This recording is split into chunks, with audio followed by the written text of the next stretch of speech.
So, wanted to film this video just to talk about kind of the Uncanny Fitness story, like how it started. So the four of us were around when it first started.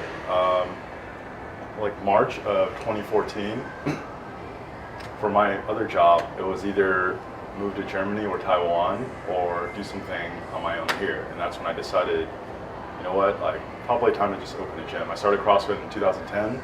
I always joked about opening a gym, but I never actually thought I would do that. You know, especially being Asian, I thought I'd have to do something more responsible, be a doctor, be an engineer, something like that. But in March 2014, okay, it's time to open a gym. And I thought, you know, who's Steve? I've known at that time. I known him for 12, 13 years at that point. Probably one of the most social guys I knew, and he had gotten really into CrossFit, right? So he's buying all the gear. He's, you know, networking with everybody. I'm like, you know, I'll be a really good person to get on board. So I talked to him about it. And that's actually how we decided to get started. And I don't know if you want to say something about that. Well, actually, you were the one that told me about it. I guess all good stories start in Vegas, right? I remember you were actually looking at the workout of the day on your phone. And then I came back to Orlando and just started researching it and trying to do workouts myself.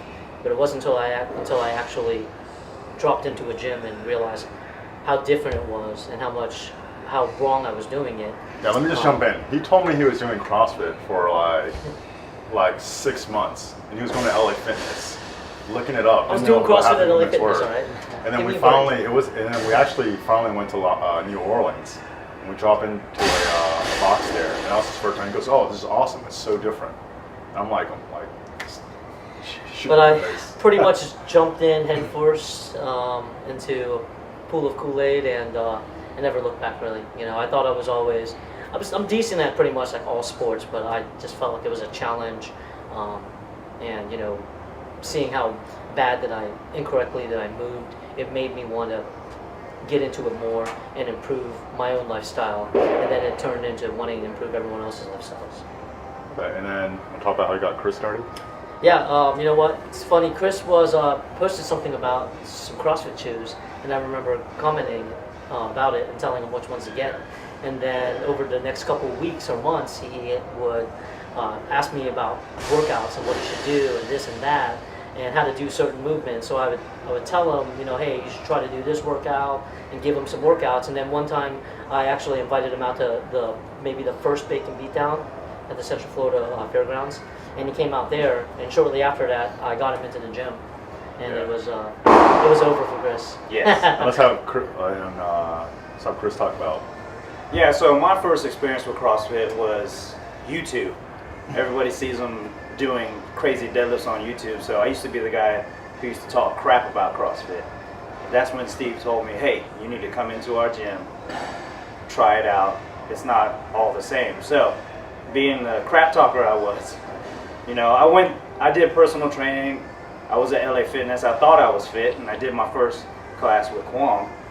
And it was 3 rounds of 400-meter run, kettlebell swings, and ab mat sit-ups, and I absolutely died on the run. And I knew from there that I was in love with suffering, and I had to get more of it. So, came back. I charged the gym membership to my credit card until I could afford it, and that was how my CrossFit journey started. And then JJ. Actually, I want to throw something in about JJ. I remember doing foundations, coming out of it, and JJ was doing muscle-ups right in front of me, like right in my face, and I told myself, I want to be that guy. Yeah, so JJ's actually someone we met at our own gym, and I'll let him talk about how he started. Yeah, so I'm probably I've done CrossFit the longest, definitely. Yeah. Started in 2008. Oh, shit.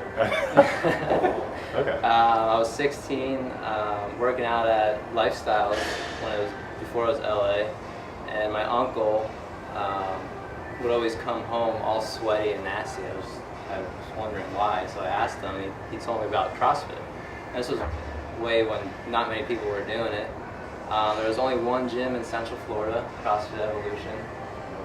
So I started going with him when I was 16, and ever since I've just been hooked. And 2010, either 2010 or 2011, my uncle actually opened up his own gym, I started going there with him, and then that's when these guys came, and it's just been history since then. Yeah, so March 2014, I approached Steve. He goes, okay, I want to open a gym, right? And then we started thinking of like what people would be good to ask. There's no way around it. It's kind of awkward. Right, we were all working out at CrossFit Tire Factory. Sorry, Shane. But at the same time, it just, it's kind of every gym really came from another gym, right? Like you started CrossFit somewhere and then you have a dream of opening your own gym. So I got Steve because, I thought he was very social and just a good friend. So, be a good person to get. JJ was always very, very handy, right? So right away, I think he was only 21 at the time. 20? Were you even 21? 2014. Yeah. I was 22. Oh, okay, he's Yeah, 22. yeah. But he's very, very young, but he was always very handy. So I had it in my mind that, hey, you know what? Let me ask him if he wants to be part of it, hire him as an operations guy. And essentially, he put the rig, he built Built everything. the gym. Yeah, he pretty built much. the gym. With the help of Chris. I can't With the help of Chris a lot. though. Like I'm not a handy guy. Me too. I helped a little bit. You did put a few screws in the ground, Yeah. yes. I pulled some But- stall mats. But like he was there for the beginning, right? And then Chris just is kind of just the guy that, I knew Chris was going to be Yeah. a great fit from day one. Yeah. I mean, he cares, yeah, and he goes all in, and I just knew it from day one that I wanted him at the gym, and I knew he was going to have a role of some sort. yeah. It's one of those where like he's valuable. It's just like how is he going to actually fit in, and just Chris is actually the operations guy now. JJ has another job, but Chris was one of those guys that like he would show up and just clean the barbells on his own, just because he wanted it to be clean, and that's something where. And we still do that here. That's something where like you have to actually really really care and have passion, and obviously to hire someone that's a dream, right? To hire someone who could be like that. So I think it was like April of 2014. I remember I told JJ to come up with some like do some research, find prices, come up with equipment. I remember I had it was like an 8 or 9 hour meeting with Steve, and I wanted to kill myself by the end of it because we were like butting heads, we were just disagreeing on stuff, but it was really coming up with a business plan. And honestly, if you're looking to write a business plan, I think it's a waste of time. I think it's good to do some research so you have a general direction, and then you have to get clear like what your principles are, right? So like one of the things we talked about was, hey, you know what? Are we going to feel good that we're providing more value than we're taking? Whatever we're charging, can we actually provide more value than that? And it doesn't matter what anyone else says, as long as we feel that, we're good with that. Or it's like basic principles, and then just like a place to start. But most of what we wrote in our business plan, and we had to go get a loan. It was what, like 9, 10, like 13 pages, something like that. Most of it sounded good on paper, not applicable, right? It's not. It doesn't work to project what a business is going to be like when you never actually run the business. And once you start it, you're not actually dealing with the challenges and the problems that come up. So that's kind of how we started. And fast forward, we found this place that we're in now. It took, from the time we put in our bid to actually get the place, I think it took about 2 months for the person to actually respond and say, oh, you know what, we'll accept you as a tenant. And I remember sitting around. JJ was my roommate at the time. We just moved in together, and it was just like sitting around with nothing to do. It was very frustrating. It was very, very frustrating to actually get the loan, to get the money to come in here. Sort of our lender lied to us and strung us along. I had to borrow money personally from like some really good friends just to get started, and then I kept having to push back the date that I told them that we were going to pay him back, because I was told we were going to get the money by a certain time. So it was a lot of pressure. We only have probably about a third of the money that we had originally planned on having, just from borrowing, and then it was a shit show. I think the next one we'll just want to talk about just some of the challenges that like in some of the early days, like what it was like,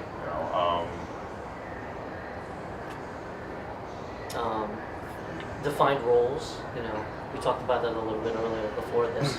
And, we have different personalities, all four of us, and it wasn't easy. Like, I'm not a bookkeeping guy, I'm a social guy, so I might set up events, talk to people, keep the morale up, things like that. Yeah, so Tuong's good at certain things. So like when we started, I think it was like we would try to divvy up responsibilities, and some of the responsibilities that I want to divvy up with Steve, it didn't suit his personality, right? So he was doing something that didn't really suit him, then I would get really upset that like I felt like it wasn't fair. Like I was doing my part, why wasn't he doing his part? And there was a lot of resentment built up. Honestly, it took about like 2.5 years to figure it out. It's not like we didn't necessarily get along, but it definitely was a strain there, and also like the nature of the friendship change, right? Because now you have like it's like a work wife or work husband. Yeah. You want to You're the call it. wife. Yeah. So if you ever like think about getting into business with like family member or friends, like for anyone that says like, oh, I can't make it work, it's not true. But just know like it will really, really test you in a way that, whatever your current relationship with that person is, you won't get that kind of test. And if I had to say one thing I learned, it's getting, the best thing you could do is to figure out what roles people actually want and start there, rather than just try to divvy up the roles and make it fair. If someone actually wants it and feels like they can do a good job at it, it'll go way smoother than just trying to divvying it up 50-50 and trying to make it work. So like JJ, for example, when we hired him as operations manager, I let him talk about what's the stuff that I made him do that he liked, or not made him. Like I gave him that he liked, and the stuff that he hated. Because I had to learn from JJ too. I think the biggest thing was coaching the 5:30 a.m. Yeah. Did you ever coach Wait, those oh, you classes? like coaching it? No, I didn't like that. No, I didn't even. I forgot you coached those. I remember there was one night where he told me that I had to coach at 5:30, and I just got upset and said I wasn't going to do it. And then at that point, like we were just angry with each other. And you just And I live can't- with him, so. Yeah. It was a bad situation that night, but next day I apologized. I realized that it's give and take, and I still don't think I coached any 5:30s, but Yeah, he covered for like one or two, but actually like something I forgot about that. I was actually thinking I made JJ do like bookkeeping. that wasn't bad though. Oh, okay. He didn't like it, but But it's like, if anything, like 4 years in, right? Like figuring out a lot more. Like there's things that I think is god awful. Like I just like, oh my god, shoot, I don't want to do it. Like some people like cleaning the gym. I don't know what. Yeah, like some people actually like it, and for me it's awful. Like let's figure out how do we pay someone to do something that they want to do and feel like they're serving a purpose doing it, right? And I'll let Chris talk about that because he essentially took over for JJ. About a year and a half ago, and I learned a lot from working with JJ. Is okay, like Chris already has stuff he likes to do. So how do I just give him all the roles that he already likes and was already doing, actually not even being paid. Like he's around and we didn't pay him, only gave him a free membership. It felt kind of bad, but let's just talk a little bit more about that. You bought me food one time. Yeah. Well, no, I just, our members are like family here, so they pay for a service, and if I go somewhere, I want 100% service from where I go, say to a restaurant. So if our members are paying a price, they deserve the best service they can get. No matter how my day is going or anybody's day on the coaching staff, our members deserve 100, if not 110% from us. So that's just how I look at it. I want everything clean. I don't want no one getting like bacteria, sickness, or rashes or something when you sit on the toilet. So everything from the top to the bottom to behind the toilet is clean here at Uncanny, no matter what. I don't play that. Right, and then especially like with the attention to detail we put to it, we actually have 3 other people that are cleaning too. And then honestly, we've had some people that volunteer to clean, were like wanted to barter clean, that we pay to clean, that didn't do a really good job. But the people that we have now, they're just responsible. They follow through, and they do a really good job cleaning the gym. And Chris is in charge of that, and that's worked out really well. Oh yeah, we have a checklist, everything. that's our standard operation procedures here. Is make sure you go through the checklist, everything's done, because we like to be on the same page, as it were. Yeah. I think the next thing I want to talk about, probably the last thing, is just like kind of where we're looking to go from here. Honestly, when I approached Steve, my thought process was this is going to be like a 2-year venture. I thought in 2 years I could get the gym to probably about where it was now. You know, and then once it gets to this point, right, so we're getting close to capacity, you know, we have a smooth system going, we're established, we have a brand, there's not much more to accomplish. And I was probably going to go and do something else, you know, start a business somewhere else, do a business venture something else, or somewhere else. First of all, it took way longer, right? It took 4 years, and honestly, I don't think we're still quite where I had envisioned it in 2014 for like where I wanted to get the gym to. We're just getting close. But now, like, the challenge and the fun is, okay, how do we expand this? I'm on record saying, I think, I never want to own a second location. When you own a second location, it's divvying up, you're spreading your attention. And so you can't really put your heart and soul into it. And then if you have someone else in charge of the second location and they're capable enough to actually do a good job, you're probably going to want to open your own gym. Like someone who's that good, who could run a second location and do everything, all the back end stuff, that like usually those people want to own their own gym. They're not going to be happy long term owning a gym like underneath you. Now, if you want to try to standardize what's going on at the 2 gyms, usually what happens when you try to standardize stuff is you're going to default to the lowest common denominator or the weakest link, right? So you're going to actually have to sacrifice some quality just so everyone is standardized. So just my personality, rather than owning 2 locations and then trying to make everything standard, how do we just make one location more awesome? So right now we have 8,000 square feet, including the offices.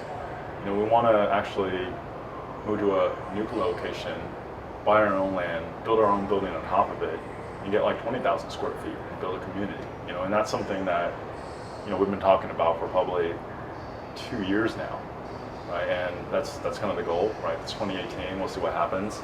You know, a few years, but it's something that's an intention that we've been putting out there. And you know, we don't shy away from telling other people, you know, we're not happy with just having this location and getting it up to however many members. We want to expand out. We want to make a community. We want to make it where there's other synergistic businesses that are part of our community. And that's kind of what, I don't know, at least I see what's next for Uncanny. Yeah, definitely.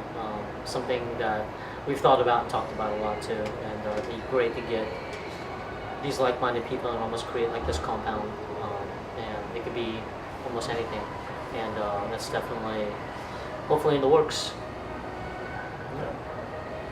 So we're not going to talk about our neighbors? Oh yeah. The Also, struggle if you own a CrossFit gym. Yeah, something to think about.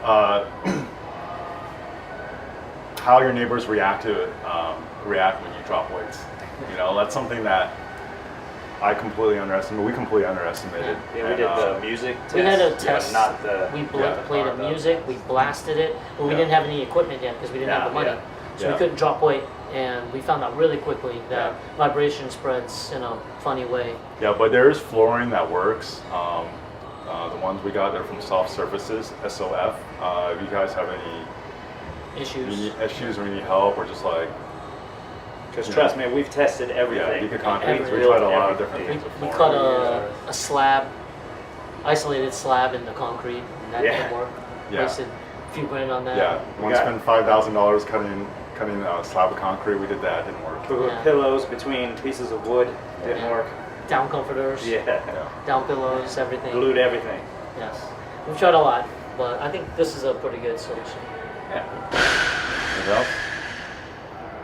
Anything? All right, that's it. All right.